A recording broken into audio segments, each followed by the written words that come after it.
देवेंद्र बबली टोहाना का चुनावी रण फतेह करने के लिए जमकर जोर आजमाइश कर रहे हैं और लगातार जनता के बीच जाकर प्रचार प्रसार कर रहे हैं। शनिवार को देवेंद्र बबली भूना रोड स्थित वार्ड 15 में पूर्व पार्षद रामदेव भारद्वाज द्वारा आयोजित कार्यक्रम में पहुंचे, जहां सैकड़ों की संख्या में मौजूद समर्थकों ने देवेंद्र बबली का जोरदार स्वागत किया। इस दौरान उन्होंने लोगों की समस्याएं सुनी और उनका साथ निभाने का वादा किया।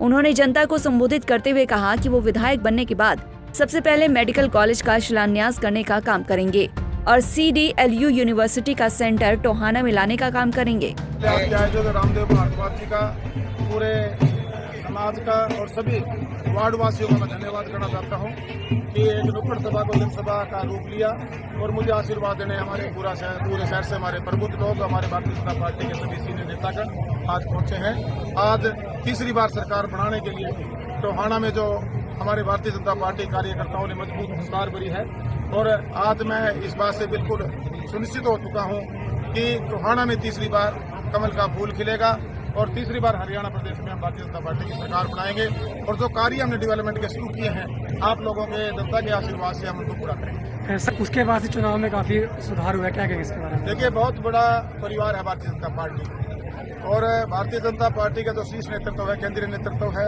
माननीय देश के प्रधानमंत्री नरेंद्र मोदी जी हैं, अमित शाह जी राष्ट्रीय अध्यक्ष श्री नड्डा जी हैं, हमारे भारतीय जनता पार्टी के जो हरियाणा प्रदेश के हमारे अध्यक्ष हैं, हमारे नायब जी, हमारे मुख्यमंत्री जी, पूर्व मुख्यमंत्री मनोहर लाल जी, सभी लोग एक एक सीट को पर्सनली उनको वॉच कर रहे हैं और मैं पार्टी में नया आया, पार्टी ने मुझे इतना बड़ा जो सम्मान दिया है, आज हमारा जो भारतीय जनता पार्टी का परिवार है उसमें मुझे सम्मान के साथ जनभावना के हिसाब से मुझे पार्टी में दिया गया और ये लड़ाई आज भारतीय जनता पार्टी की सरकार बनाने की है। तो मैं उम्मीद के साथ ये कह सकता हूँ कि पूरा टोहाना से जो भारतीय जनता पार्टी के हमारे लीडर हैं, हमारे स्थानीय लीडर हैं और हमारे स्टेट के लीडर, केंद्रीय नेतृत्व, यहाँ जनता के बीच में जाकर हम टोहाना से कमल का फूल खिलाने का काम करेंगे। कल से देखिएगा, आज भारतीय जनता पार्टी के जो कर्मठ कार्यकर्ता उन्होंने कमर कस ली है, अब उन्होंने प्रण कर लिया है कि हम टोहाना में कमल खिलाएंगे।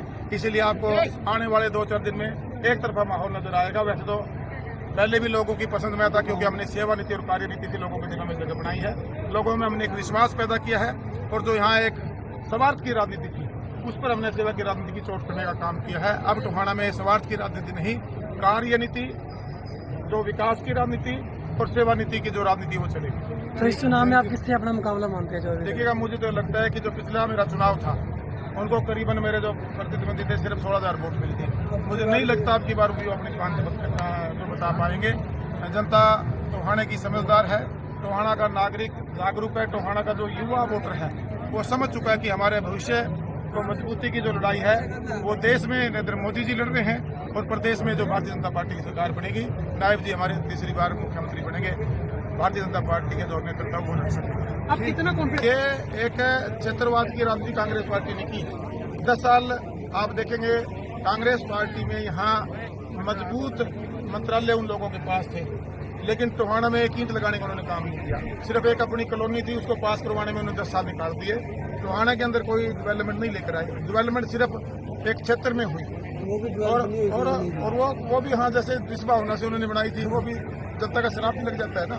आप जब जनभावना के विरुद्ध में काम करेंगे तो परमात्मा भी कहीं न कहीं, मैं मानता हूँ कि भारतीय जनता पार्टी की सरकार ही पूरे हरियाणा प्रदेश का समूचा विकास कर सकती है। वहीं देवेंद्र बबली ने ये भी कहा कि उन्होंने मंत्री रहते हुए 26 महीने के अंदर 2600 करोड़ के विकास कार्य टोहाना में करवाए।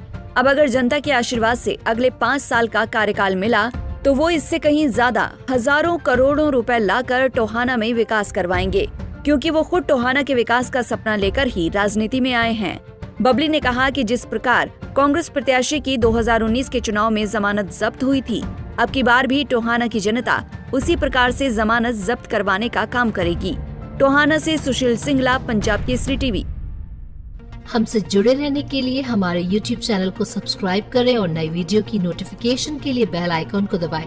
अगर आप ये वीडियो Facebook पर देख रहे हैं तो लाइक जरूर करें और ज्यादा से ज्यादा शेयर करें। धन्यवाद।